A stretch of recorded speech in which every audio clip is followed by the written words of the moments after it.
This is the first video of Fain's Essays on Writing Essays, a series in which I read to you some short, informal essays of mine that express some of what I think I've learned about essay writing after having spent the better part of a decade doing far too much of it.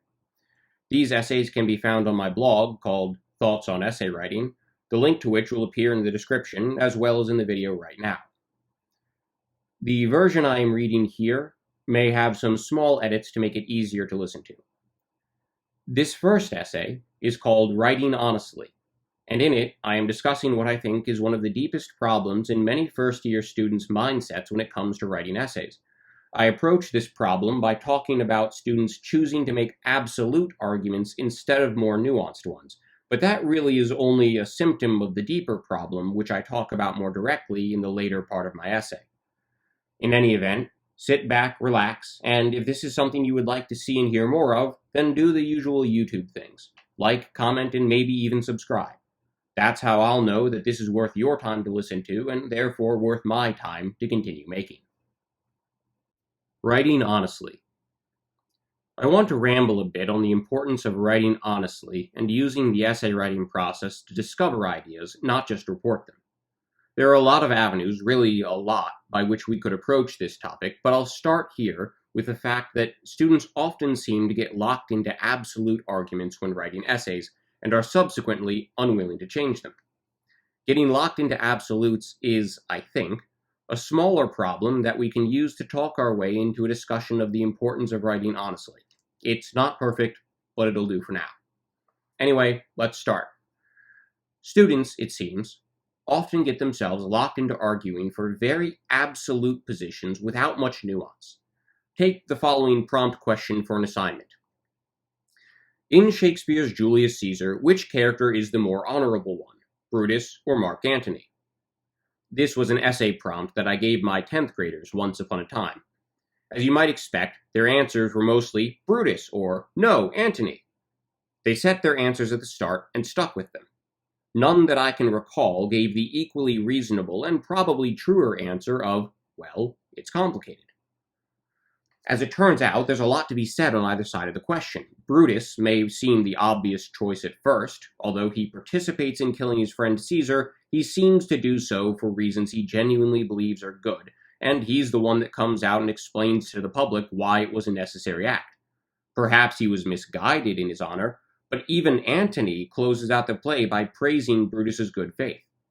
Next to Brutus, Antony seems a shrewd political manipulator, taking advantage of Brutus's trust in him to stir the people of Rome to riot, moving behind the scenes all the while to establish what will eventually become the Second Triumvirate of Rome. But then, even if Antony's means are not honorable, are his motives honorable? After all, he punishes the conspiracy for their murder of Caesar. Sure, he breaks a few eggs along the way, but he gets the omelet made. Instead of a cynical politician, perhaps he is a man who sees what needs to be done for the justice of Rome and, working in a world of plots and assassinations, realizes he must get his hands dirty for the sake of what's right. Meanwhile, Brutus's intentions may be good, but he assassinates his best friend, and yet we call him honorable? Really? And so on and so forth.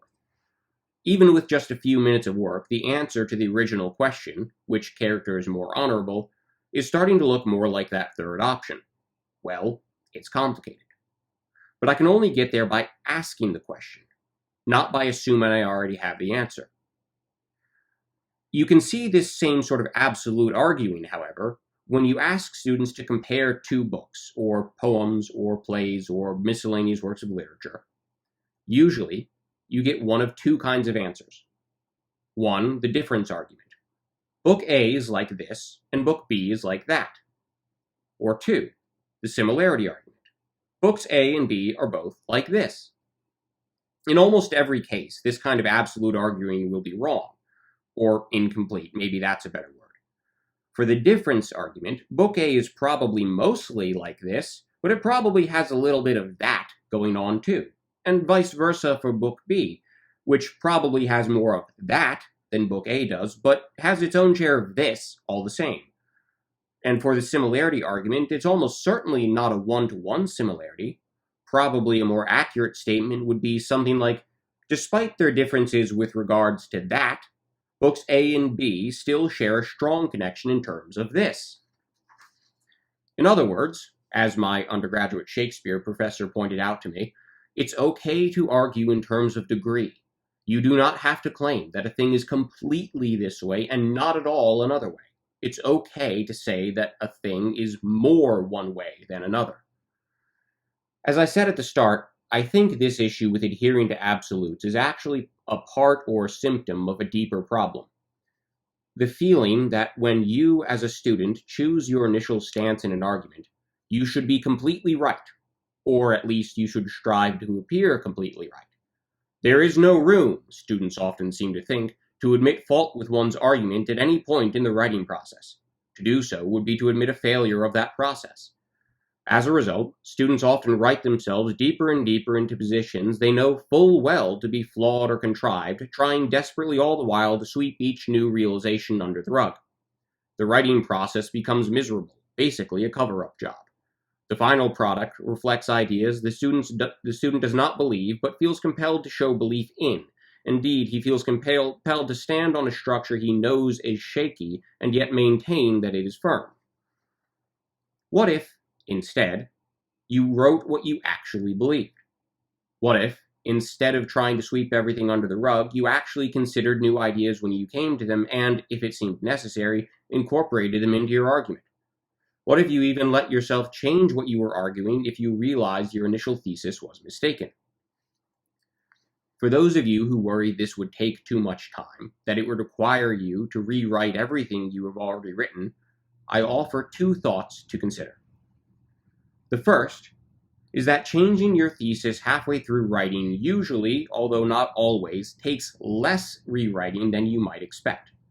Mostly, it requires reframing the raw information that you present in your paragraphs to suit the new thesis, which can be accomplished largely by writing a new topic sentence for each paragraph that you want to reframe. At each paragraph, your new topic sentence tells your reader how the information in that paragraph supports the new thesis, or why it is important to consider that paragraph's information while discussing your new thesis. Probably, again, not always, the raw information in the paragraphs will be able to serve as evidence for your new thesis just as well as, and perhaps even better than it served as evidence for your old thesis. After all, that raw information is the series of thoughts and ideas that led you to realize your new thesis, and isn't that what evidence is? Information that leads you to a certain conclusion.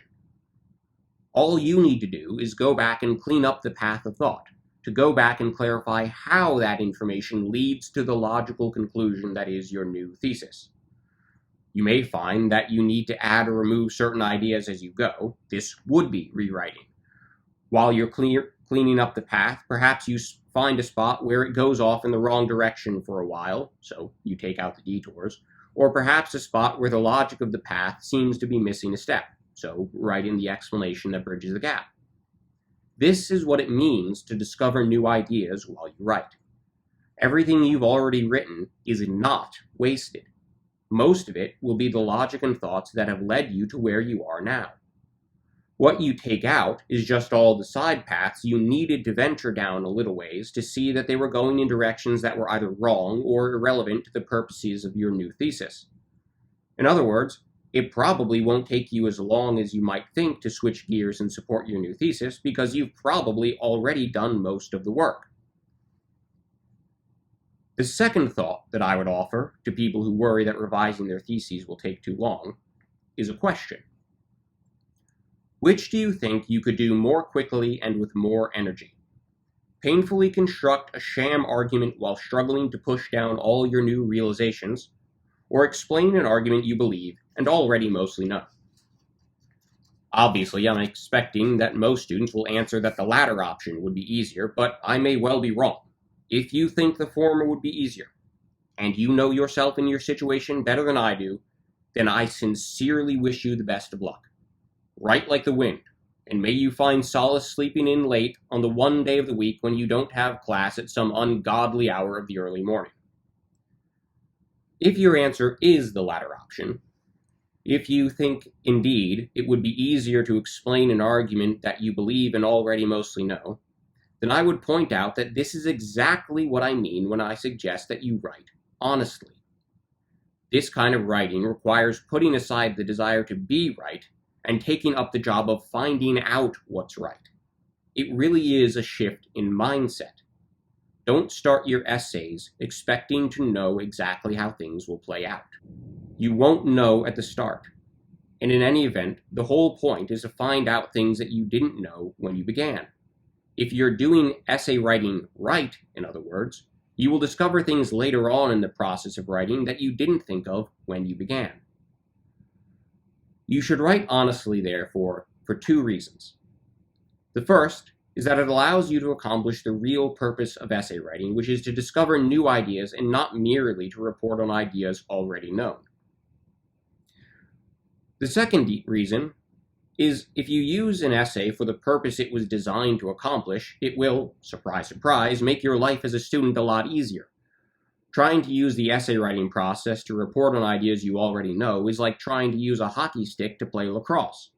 A hockey stick is built for playing hockey, and if you use it for that purpose, you'll have a lot more luck and a lot less frustration.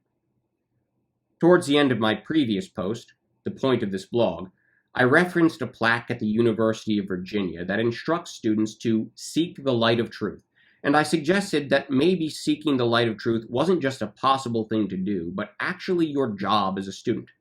I would point out now that the essay has been given to you as a tool to accomplish this job of seeking the light of truth. It was not built for proving things you already think, and it will probably not serve you well in that endeavor. To illustrate what I've been talking about, that last paragraph, the one just above this one, is certainly not something that I expected to write when I began drafting this post a few hours ago. Actually, this post started out by talking about debate and courtroom argumentation. As you can see, none of that made the final cut. It didn't seem relevant in the final analysis. But writing through those ideas moved me toward ones I've published in this post. There were certainly more edits too. I nearly even proofread this post before publishing it. On a larger scale, though, I was worried that the whole thing about getting locked into absolutes wasn't going to make sense and that I might need to cut it. It ended up staying, just reframed by the introduction paragraph, which I wrote only just before writing this paragraph. My hope in writing that introduction was to help prepare you, as the reader, for the path of thought that my writing ended up taking. And after everything else was said and done, I wrote this paragraph, just to really demonstrate that it's okay to change things while writing, to show you, again, thinking mainly of first-year students here, that you will actually have an easier time with college writing if you let yourself be honest and argue the things you come to believe over the course of the writing process. Maybe my efforts have even paid off. That was the first episode of Fain's Essays on Essay Writing. If you enjoyed it, please like, comment, subscribe, all the usual YouTube stuff. That's what tells me that I need to keep making it. You can check out the next installment of this series here when it's ready, or click here to check out the channel's main podcast series, Things that First-Year Writers Need to Hear, for a more relaxed discussion about the kinds of stuff that you usually don't learn in writing courses.